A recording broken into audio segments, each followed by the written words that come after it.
یہ 15 سال پہلے کی بات ہے۔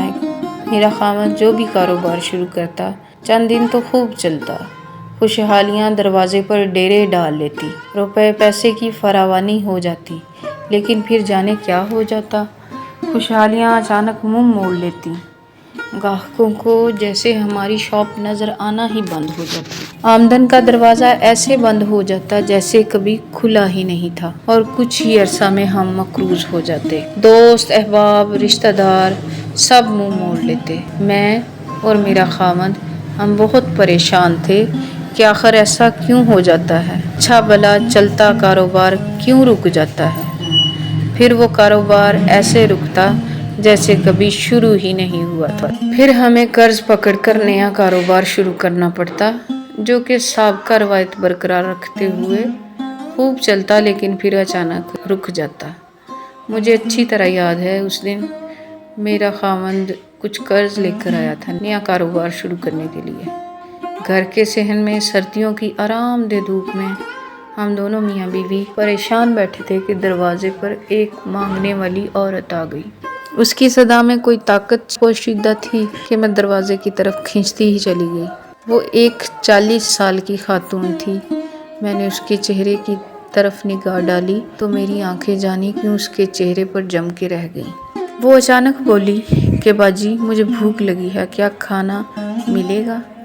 لیکن میں نے اسے اندر بلایا، چارپائی پر بیٹھ گئی اور عجیب سی نظروں سے کبھی مجھے دیکھتی اور کبھی میرے گھر کو۔ میرا خاوند کمرے میں جا کر لیٹ چکا تھا۔ جب میں روٹیاں بنا رہی تھی تو وہ اچانک بولی، باجی آپ کے گھر کی حالت سے لگتا ہے کہ آپ کافی پریشان ہو۔ میں پہلے ہی بری بیٹھی تھی، آنسو تو جیسے موقع کی تلاش میں ہی تھے، آنکھوں سے ٹپک پڑے۔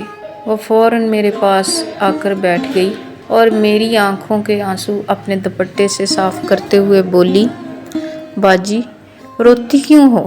دکھ تکلیفیں تو زندگی کا حصہ ہیں، مجھے بتائیں کیا مسئلہ ہے؟ میرے دل میں جانے کیا آئی کہ میں نے اس کو اپنے کاروبار والے سارے حالات اس کے سامنے رکھ دیے۔ اس نے تسلی سے میری بات سنی اور پھر خاموش ہو کر بیٹھ گئی۔ اسی طرح بیٹھے ہوئے کوئی 3 سے 4 منٹ ہی گزرے ہوں گے کہ چڑیا آ کر جو آٹا میں نے گوندھ رکھا تھا اس کے پاس آ کر بیٹھ گئی۔ میں نے اسے فوراً سے اڑا دیا۔ میں نے جو ہی اس چڑیا کو اڑایا، اس مانگنے والی عورت کے چہرے کی رنگت اچانک بدل گئی۔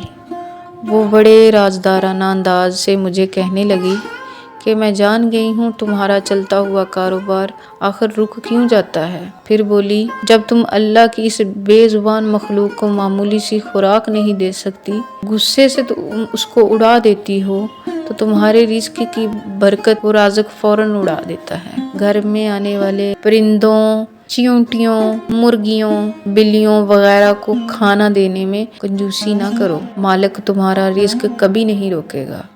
وہ یہ کہتے ہوئے کھانا کھائے بغیر میرے گھر سے نکل گئی کہ مکین اپنے گھر میں آنے والی ایک بھوکی چڑیا کو آٹے کا چھوٹا سا ٹکڑا نہیں دے سکتے، میں ان کے گھر اس روٹی کو کیسے کھا لوں؟ یہ کہتے ہوئے وہ تیزی سے نکلی۔ میرے بار بار آواز دینے پر ایک بار مڑ کر اس نے دیکھا اور بس یہی کہا کہ اتنا یاد رکھیں کہ تم اپنے گھر میں آنے والی اللہ کی مخلوق کا رزق کھول دو، تمہارے حصے کے رزق کا بند دروازہ شام سے پہلے کھل جائے گا۔ وہ تو چلی گئی لیکن مجھے زندگی بھر کے لیے سبق دے گئی، بلکہ اگر یوں کہیں کہ میرے رزق کے بند دروازے کھولنے کی چابی مجھے دے گی۔ وہ دن اور آج کا دن ہمارے گھر میں الحمدللہ رزق کی ریل پیل ہے۔ 15 سال پہلے جو کاروبار شروع کیا تھا وہ آب و تاب سے چمک رہا ہے۔ میری زندگی بہت مصروف ہو گئی ہے، لیکن پھر بھی میں جتنی بھی مصروف ہوں، نماز فجر کے بعد جب پرندے اپنے رزق کی تلاش میں نکلتے ہیں تو میں گھر کی چھت پر ان کے کھانے کا انتظام کر دیتی ہوں۔ دوپہر اور پھر مغرب سے تھوڑی دیر پہلے بھی یہ عمل دہراتی ہوں۔ آپ بھی ایک بار اللہ کی مخلوقات کے لیے اپنے گھر کا دروازہ کھول دیں، اسی دن سے آپ پر رزق کے بند دروازے اللہ کھول دے گا۔ اللہ آپ سب کے لیے آسانیاں پیدا کرے، آمین ثم آمین۔